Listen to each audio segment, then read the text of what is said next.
ದೇವರ ನಾಮಕ್ಕೆ ಸ್ತೋತ್ರವಾಗಲಿ. ಈ ಮಹಾ ಉಪವಾಸ ದಿನಗಳಲ್ಲಿ ಧ್ಯಾನಕ್ಕಾಗಿ ಆರಿಸಿಕೊಂಡ ಸತ್ಯವೇದ ಭಾಗವು ಯೆಶಾಯನು ಬರೆದ ಪ್ರವಾದನೆ ಗ್ರಂಥ 51ನೇ ಅಧ್ಯಾಯ 1ರಿಂದ 8 ವಚನಗಳು. ಯೆಶಾಯನು ಬರೆದ ಪ್ರವಾದನೆ ಗ್ರಂಥ 51ನೇ ಅಧ್ಯಾಯ 1ರಿಂದ 8 ವಚನಗಳು. ಈ ಅಧ್ಯಾಯದಲ್ಲಿ ನಾವು ನೋಡುವ ವಿಷಯ ಏನೆಂದರೆ, ಯೆಹೋವನು ತನ್ನ ಭಕ್ತರನ್ನು ಧೈರ್ಯಗೊಳಿಸುವುದು ಆಗಿದೆ.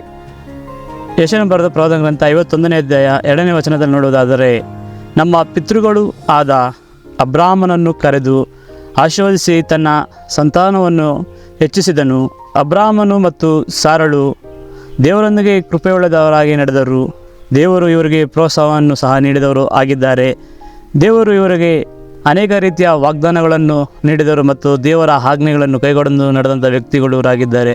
ಆದ್ದರಿಂದ ದೇವರು ಅಬ್ರಾಮನನ್ನು ಧೈರ್ಯಗೊಳಿಸುವುದರಲ್ಲಿ ಮತ್ತು ಆತನ ಸಂತಾನವನ್ನು ಅಭಿವೃದ್ಧಿಗೊಳಿಸುವುದರಲ್ಲಿ ಸಾಧ್ಯವಾಯಿತು.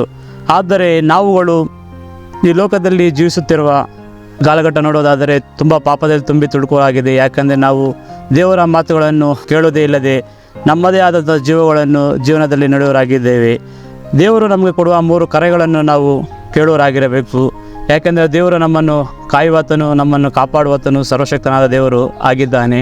ದೇವರು ನಮ್ಮನ್ನು ಕರೆಯುವ 3 ರೀತಿಗಳೆಂದರೆ, ಯೆಹೋವನ ಮಾತನ್ನು ಕೇಳುವವರು ಆಗಿರಬೇಕು. ಯಾಕೆಂದರೆ ಆತನು ನಮ್ಮನ್ನು ಉನ್ನತ ಸ್ಥಾನಕ್ಕೆ ನಡೆಸಬೇಕಾಗಿ ನಮ್ಮನ್ನು ಕರೆಯುವತನೂ ಆಗಿದ್ದಾನೆ. ಆದ್ದರಿಂದ ನಾವು ಆತನ ಮಾತುಗಳನ್ನು ಕೇಳುವರಾಗಿರಬೇಕು. 2ನೇದಾಗಿ ಯೆಹೋವನ ಧರ್ಮೋಪದೇಶವನ್ನು ಕಿವಿಗೊಟ್ಟು ಕೇಳುವರಾಗಿರಬೇಕು. ಅಂದರೆ ಈ ಲೋಕಕ್ಕೆ ಸಂಬಂಧಪಟ್ಟಂತೆ ನಾವು ಜೀವಿಸುವಾಗ ದೇವರು ನಮ್ಗೆ ಕೊಡುವಂಥ ಆಜ್ಞೆಗಳನ್ನು ಕೈಗೊಂಡು ನಡೆಯುವರಾಗಿರಬೇಕು. 3ನೇದಾಗಿ ದೇವರ ವಾಕ್ಯಗಳನ್ನು ಹೃದಯದಲ್ಲಿಟ್ಟುಕೊಂಡು ನಡೆಯುವರಾಗಿರಬೇಕು. ಅಂದರೆ ದೇವರು ನಮಗೆ ನೀಡಿದಂಥ ಸತ್ಯವೇದದ ವಚನಗಳನ್ನು ದೇವರ ಬಾಯಿಂದ ಬರುವಂಥ ಮಾತುಗಳು ಆಗಿವೆ. ಅವುಗಳನ್ನು ನಮ್ಮ ಹೃದಯದಲ್ಲಿ ಇಟ್ಟುಕೊಂಡು ಜೀವಿಸಲಾಗಿರಬೇಕು. ಯಾಕಂದರೆ ನಮ್ಮ ಜೀವನದಲ್ಲಿ ನಡೆಯುವಂಥ ಎಲ್ಲ ಕಷ್ಟ ನೋವುಗಳು, ನಮ್ಮ ಜೀವನದಲ್ಲಿ ಆಗುವಂಥ ನೋವುಗಳನ್ನು ಮತ್ತು ನಮ್ಮ ಜೀವನದಲ್ಲಿ ನಡೆಯುವಂಥ ಎಲ್ಲ ಘಟನೆಗಳು ನಮಗೆ ಸತ್ಯವೇದವು ಪ್ರಕೃತಿಯ ನಿಯಮಿತವಾಗಿ ಕಾಲಕ್ಕೆ ನಮಗೆ ತಿಳಿಸೋದಾಗಿದೆ. ಅದಲ್ಲದೆ 4 ಮತ್ತು 6ನೇ ವಚನಗಳನ್ನು ನೋಡೋದಾದರೆ, ಮೆಸ್ಸಿಯನು 1000 ವರ್ಷಗಳ ಕಾಲ ಆಳ್ವಿಕೆ ಮಾಡಿ ಸಮಯದಲ್ಲಿ ಅನ್ಯಜನರು ಹಾಗೂ ಇಸ್ರಾಯೇಲರ ಮೇಲೆ ಆಳ್ವಿಕೆ ಮಾಡಿದಂಥ ದೇವರು ಆಗಿದ್ದಾನೆ. ಆತನು ಬರುವ ಅಂತ್ಯಕಾಲದಲ್ಲಿ, ಅಂದರೆ ಕೊನೆಯಲ್ಲಿ, ಭೂಮಿ ಆಕಾಶಗಳು ನಾಶವಾಗುವುದು ಮತ್ತು ಅವಿಶ್ವಾಸಿಗಳು, ಅಲ್ಪವಿಶ್ವಾಸಿಗಳು ಎಲ್ಲರೂ ನಾಶವಾಗುವರು. ಆದರೆ ದೇವರ ಮಾತುಗಳನ್ನು, ದೇವರ ಧರ್ಮೋಪದೇಶವನ್ನು, ದೇವರ ವಾಕ್ಯಗಳನ್ನು ಹೃದಯದಲ್ಲಿ ಇಟ್ಟುಕೊಂಡು ನಡೆಯುವವರೆಗೆ ಈ ಲೋಕದಲ್ಲಿ ನಂಬಿಕೆಯುಳ್ಳವರಾಗಿ ಜೀವಿಸಲಿಕ್ಕೆ ಸಾಧ್ಯವಾಗುತ್ತದೆ ಮತ್ತು ಅವರು ದೇವರಿಗೆ ವಿಧೇಯರಾಗಿ ಈ ನಡೆಯುವರಾಗಿರ್ತಾರೆ ಮತ್ತು ಅವರಿಗೆ ರಕ್ಷಣೆಯೂ ಆಗುವುದುಂಟು. ಮತ್ತು ಅದಲ್ಲದೆ ದೇವರ ಮಾತುಗಳನ್ನು ಮನಸ್ಸಿನಲ್ಲಿಟ್ಟುಕೊಂಡು ನಡೆಯುವುದಾದರೆ ದೇವರ ಮುಖಾಂತರ ಎಲ್ಲ ಜನರಿಗೆ ರಕ್ಷಣೆ ಆಗುವುದು. 7 ಮತ್ತು 8ನೇ ವಚನ ನೋಡೋದಾದರೆ, ಸಂಕಟ ಕಾಲದಲ್ಲಿ, ಕತ್ತಲೆಯ ಸಮಯದಲ್ಲಿ ಮನುಷ್ಯರಿಗೆ ಭಯಪಡಬೇಡಿರಿ ಎಂದು ಕರ್ತನು ಜನರಿಗೆ ಹೇಳುತ್ತಿದ್ದಾನೆ. ನೋಡ್ರಿ, ಜನರನ್ನು ಈ ಲೋಕದಲ್ಲಿ ಪಾಪಿಗಳನ್ನಾಗಿ ಮಾಡಲಿಕ್ಕೆ ಅನೇಕ ರೀತಿಯಾದಂಥ ಕಷ್ಟಗಳನ್ನು ನೀಡಲಿಕ್ಕೆ ಮತ್ತು ಸಂತೋಷವನ್ನು ನೀಡಲಿಕ್ಕೆ ಅವರು ಅನೇಕ ಪ್ರಯತ್ನ ಪಡ್ತಾರೆ. ಆದರೆ ದೇವರನ್ನು ಏನು ಮಾಡ್ತಾರೆ, ಜನರು ತಿರಸ್ಕಾರ ಮಾಡೋರಾಗಿದ್ದಾರೆ. ಆದರೆ ನಾವುಗಳಾದರೂ ದೇವರಲ್ಲಿ ಸ್ಥಿರವಾದ ಒಂದು ನಂಬಿಕೆ ಇಟ್ಟು ಕತ್ತಲೆಯ ಸಮಯದಲ್ಲಿ ನಾವು ಮನುಷ್ಯರಿಗೆ ಭಯಪಡದೆ ದೇವರಿಗಾಗಿ ನಾವು ಭಯಪಟ್ಟು ಜೀವಿಸರಾಗಿರಬೇಕು. ಯಾಕೆಂದರೆ ದುಷ್ಟರ ಅವನತಿಯು ಯಾವಾಗ ಮುಗಿತೆಂಬುದು ಗೊತ್ತಾಗೋದಿಲ್ಲ. ಆದ್ದರಿಂದ ನಾವುಗಳು ಯಾವಾಗಲೂ ದೇವರಲ್ಲಿ ಉಲ್ಲಾಸಗೊಳ್ಳುವರಾಗಿರಬೇಕು. ಅಪೊಸ್ತಲ ಕೃತ್ಯಗಳು 4ನೇ ಅಧ್ಯಾಯ 12ನೇ ವಚನ ನೋಡೋದಾದರೆ, ಬರಬೇಕಾದ ರಕ್ಷಣೆಯು ಇನ್ಯಾರೂ ಸಿಕ್ಕುವುದಿಲ್ಲ. ಅಂದರೆ ಆ ಯೇಸು ಹೆಸರಿನಲ್ಲೇ ಹೊರತು ಆಕಾಶದ ಕೆಳಗೆ ಮನುಷ್ಯರೊಳಗೆ ಕೊಡಲ್ಪಟ್ಟಿರುವ ಬೇರೆ ಯಾವ ಹೆಸರಿನಲ್ಲಿ ನಮಗೆ ದೊರೆಯುವುದಿಲ್ಲ. ನೋಡ್ರಿ, ದೇವರು ಕೊಡುವಂಥ ರಕ್ಷಣೆ ನಮಗೆ ಯಾವಾಗಲೂ ಸ್ಥಿರವಾಗಿರುತ್ತದೆ ಮತ್ತು ನಮಗೆ ಶಾಶ್ವತವಾದಂಥ ರಕ್ಷಣೆಯನ್ನು ಆಗಿರುತ್ತದೆ. 2ನೇದಾಗಿ ನಾವು ನೋಡೋದಾದರೆ, ವಿಮೋಚನಾ ಕಂಡ 3ನೇ ಅಧ್ಯಾಯದಲ್ಲಿ ದೇವರು ಮೋಶೆಯನ್ನು ಧೈರ್ಯಪಡಿಸುವನಾಗಿದ್ದಾನೆ. ಯಾಕೆಂದರೆ ಮೋಶೆಯು ಒಬ್ಬ ಕುರಿ ಕಾಯುವಂಥ ವ್ಯಕ್ತಿಯೂ ಕೂಡ ಆಗಿದ್ದಾನೆ.